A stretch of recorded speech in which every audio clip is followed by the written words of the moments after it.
वन्दे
मातरम् वन्दे मातरम् वन्दे मातरम् वन्दे मातरम् वन्दे मातरम् वन्दे मातरम् वन्दे मातरम्।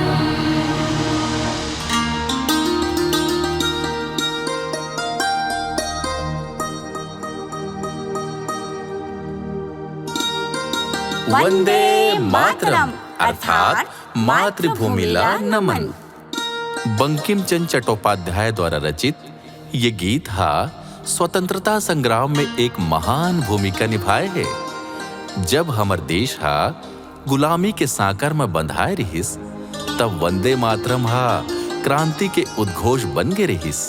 आज जब हमर देश हा स्वतंत्र है तब वंदे मातरम के अर्थ संघर्ष ले अटूट देशभक्ति, संस्कृति, इतिहास, चेतना, एकता, अखंड गौरव, कर्तव्य और जिम्मेदारी बन गए। आज हम छत्तीसगढ़ के लोकधारा लोक कला ले हमर भारत माता ला कृतज्ञ भाव ले नमन करत हन।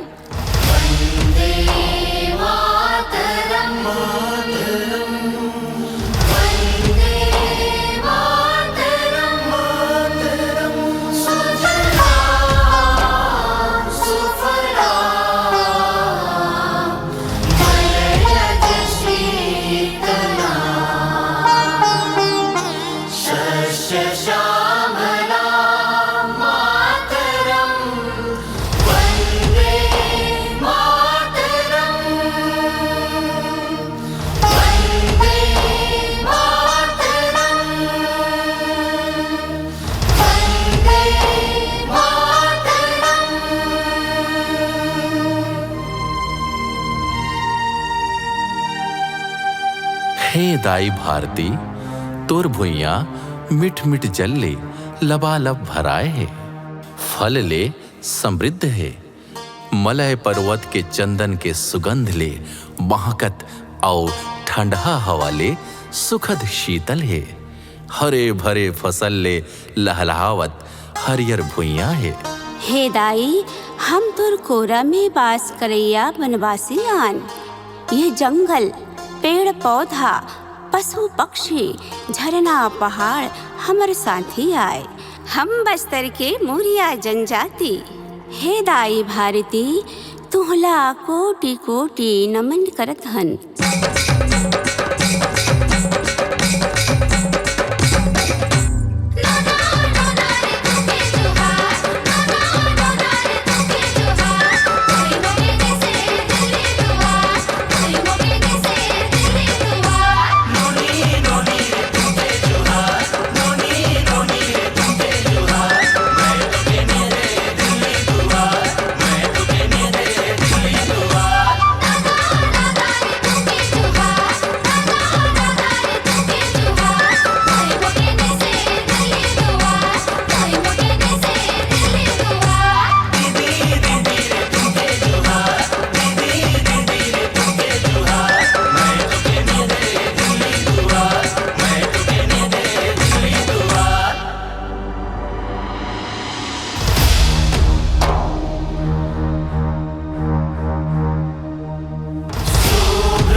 चंदेनी रतिहा माँ जब दाई भारती के दिव्य स्वरूप दाई दुर्गा आसन चमकते, तब फूल और पेड़ पौधा दमन उठते। झाड़ झरूखा फल फूल ले सजे, मीठ मुस्कान और मीठ बानी हा सुख देने वाली, वरदान देने वाली आए। दाई प्रकृति ले ये कोमल फूल ला चुन के तुहर सिंगार करत हन हम गोड़ जनजाति। हे दाई भारती तोला कोटि कोटि नमन करत हन। बोला सती भवानी की जय।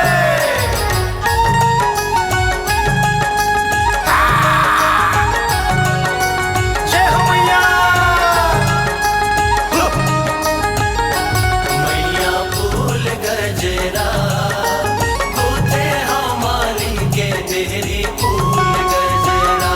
मैया फूल गजरा होते हो मालिन के देहरी फूल गजरा। काली कहाए डोंगर गढ़ बमलाई, कलकत्ता में काली कहाए डोंगर गढ़ बमलाई। कलकत्ता में काली कहाए डोंगर गढ़ बमलाई। कलकत्ता में काली कहाए डोंगर गढ़ बमलाई। रतनपुर महामाया कहाए, रतनपुर महामाया कहाए। रतनपुर महामाया कहाए। रतनपुर महामाया कहाए। मैहर के सारे दम। जय हो मैया।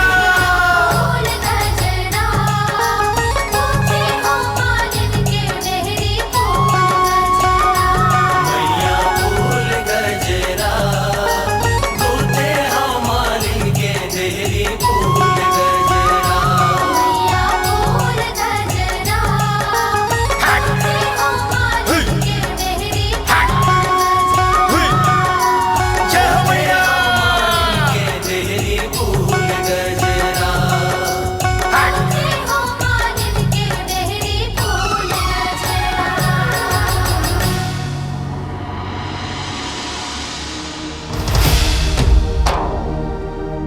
कोटि कोटि कंठा कल कल निनाद करारे। कोटि कोटि भुज चित कर करवाले।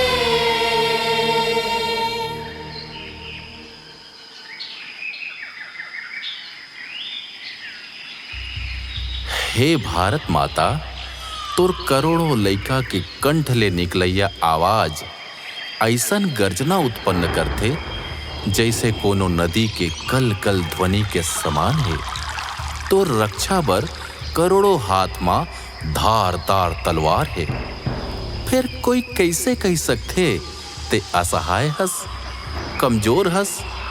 हम तत्पर हन, हम तैयार हन। तुम्हार रक्षा हमर कर्तव्य है। तलवार भाला और औजार लही गीत नृत्य के साधन बना के नाचथन गाथन हम माड़िया आदिवासी। हे दाई भारती तोला कोटि कोटि नमन करत हन।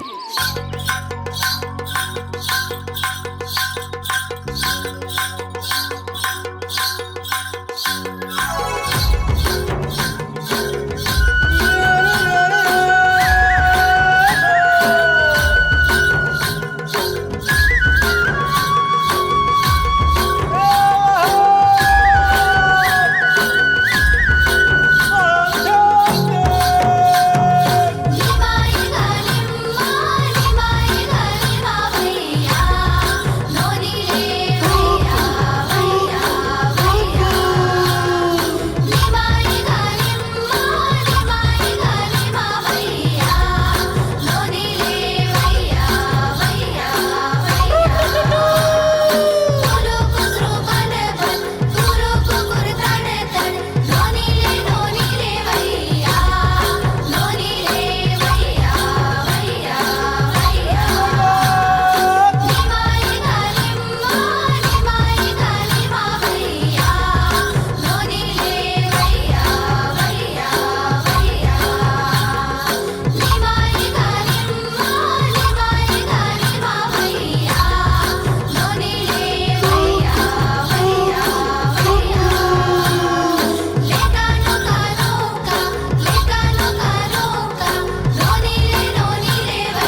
हे दाई, तोला कौन दुर्बल और असहाय कही थे? ते अनंत भुजा असीम बहुबल ला धारण करथस। तही हा विपत्ति ले पार लगैया आस, शत्रु के दल के संहार करैया आस। हम तोर संतान यादव समाज, हाथ में लाठी लेके हुंकार भरे दोहा ले तुम्हारा रक्षा बर तैयार हन। हे दाई भारती, तोला कोटि कोटि प्रणाम है।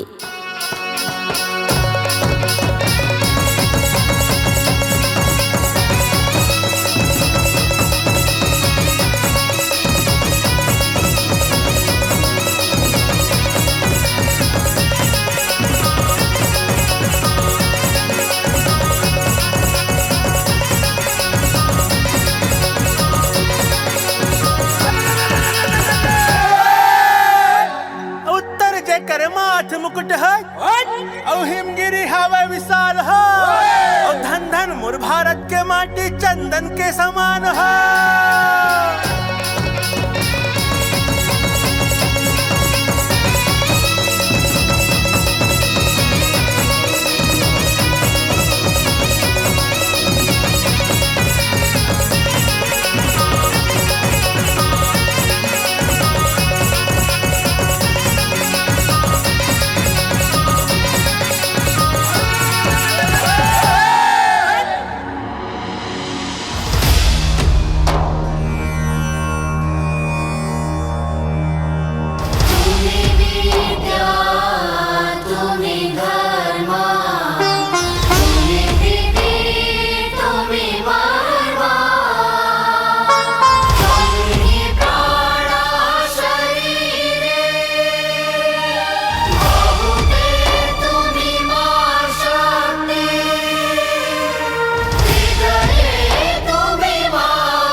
हे दाई, तही हमर विद्या हरस, तही धर्म और तही हमर हृदय में वास करथस। हमर हृदय के सारस, तही शक्ति, तही शरीर के प्राण हरस। विपरीत समय में भी हम सरगुजा के उराव जनजाति नाचथन गाथन। हे दाई भारती, हम तोला कोटि कोटि नमन करत हन।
हे दाई भारती, तय तो दुर्गा जैसन शक्तिशाली हस, दाई लक्ष्मी असन समृद्धि देने वाली अस, दाई सरस्वती असन ज्ञान देने वाली अस। हे दाई भारती, ये तुहार शक्ति, समृद्धि, ज्ञान, प्रेम, त्याग समस्त नारी में समाये है। हम नारी शक्ति तुहला कोटि कोटि नमन करत हन। हम छत्तीसगढ़ के नारी सुआ गीत नृत्य ले तुम्हार स्वागत सम्मान करत हन।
कमल में विराजमान रहवैया, पवित्र, अतुलनीय, मिट जल और फल ले संपन्न दाई भारती ला कोटिशह नमन है। तही हमर शक्ति के संचार आस, तही स्नेह अपार आस। हम छत्तीसगढ़ के सतनाम पंथ के अनुयायी हे दाई भारती तोला कोटि कोटि नमन करत हन।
ये सत्य के जो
हमर भारतवर्ष के संपूर्ण इतिहास, क्रांति के मसाल, संस्कृति के सुगंध और हमर मातृभूमि के प्रति अखंड भक्ति सोनाक्षी मंत्र वंदे मातरम में समाये है। कला के माध्यम ले राष्ट्र प्रेम और समाज प्रबोधन उद्देश्य ला लेके हमर संस्कार भारतीय छत्तीसगढ़ और लोक रागनी परिवार वंदे मातरम गीत के 150वीं वर्षगांठ में ये प्रेरणादायी गीत ला सादर नमन करत हन। वंदे मातरम, वंदे